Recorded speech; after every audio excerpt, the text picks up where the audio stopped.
Vamos con más información. Una magistrada del Tribunal Supremo Electoral se refirió a los ataques que recibe el órgano electoral por la vía legal y por la utilización de algunos medios de comunicación que difunden información bajo intereses políticos. Escuchemos.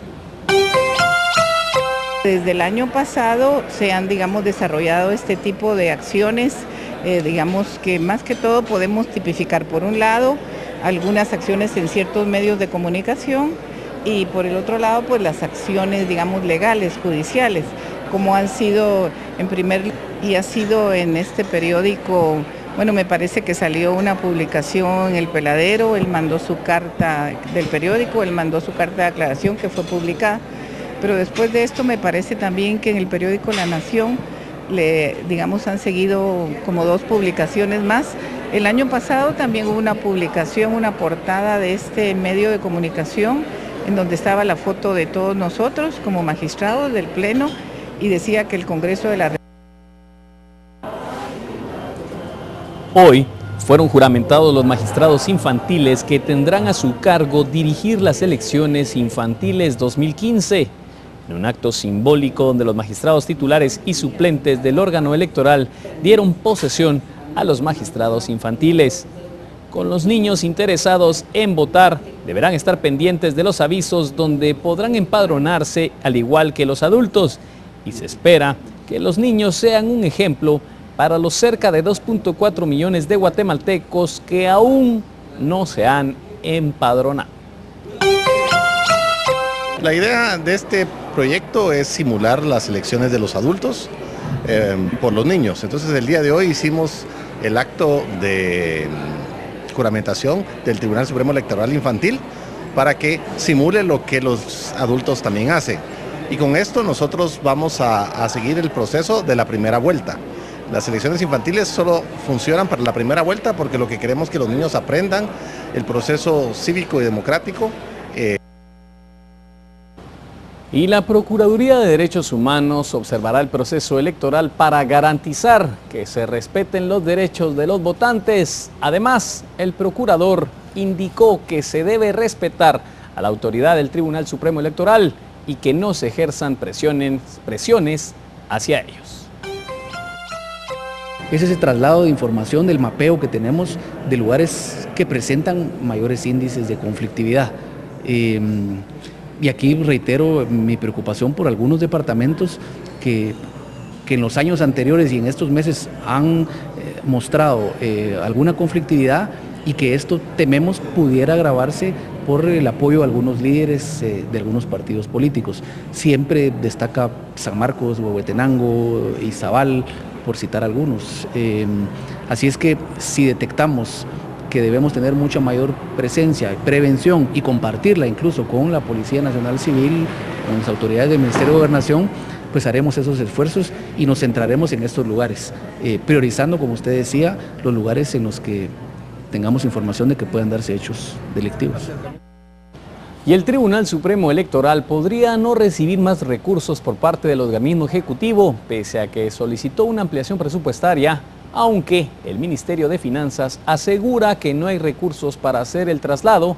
El Ministerio de Comunicaciones ha recibido 1.000 millones que no tienen destino específico.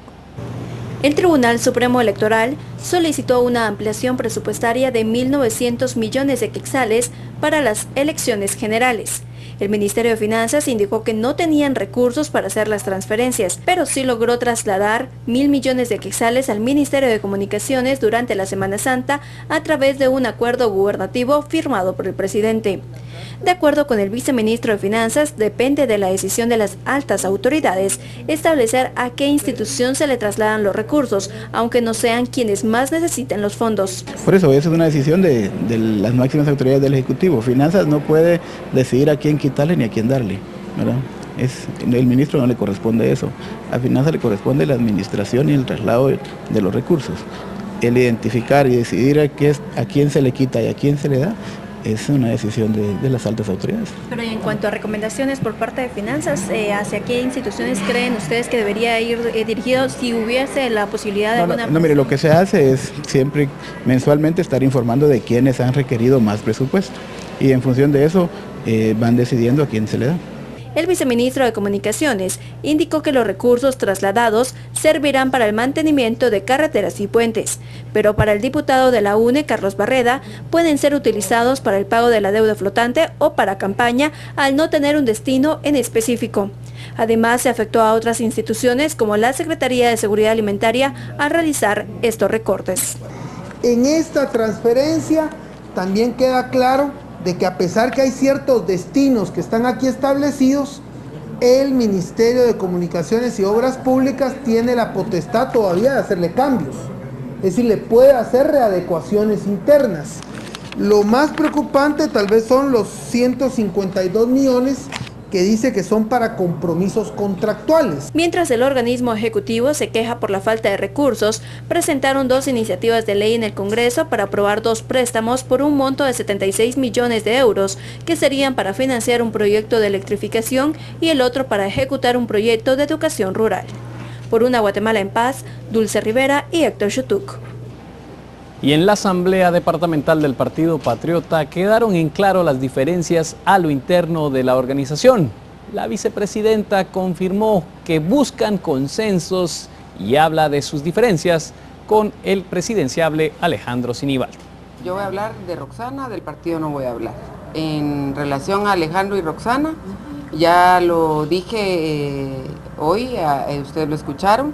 Eso es como en las familias, a veces no estamos todos de acuerdo en hacer algo, pero la búsqueda de acuerdos es siempre la que hay que fortalecer y hemos logrado hasta el momento conseguir acuerdos con Alejandro Sinibaldi. Ante esa magnitud, el partido que hoy gobierna sigue vivo, indicó. Cualquier partido a este momento ya estaría partido y sin embargo nosotros seguimos sacando y seguimos trabajando juntos porque Alejandro Sinibaldi sea el próximo presidente de Guatemala. Mientras, el presidente dijo que no se pronunciará sobre el tema. No me voy a pronunciar sobre una cuestión que es puramente partidaria. Eso es el partido, es el secretario general del partido el que lo tendrá que decir y bueno, son búsqueda de acuerdos y de consensos que tendrán que se dar dentro del mismo partido. Buscamos la reacción de Alejandro Sinibaldi vía telefónica y no fue posible obtenerlo, ni a través del secretario de Comunicación del partido. Por una Guatemala en paz, Ana Lucía Morales y Ronnie Herrera.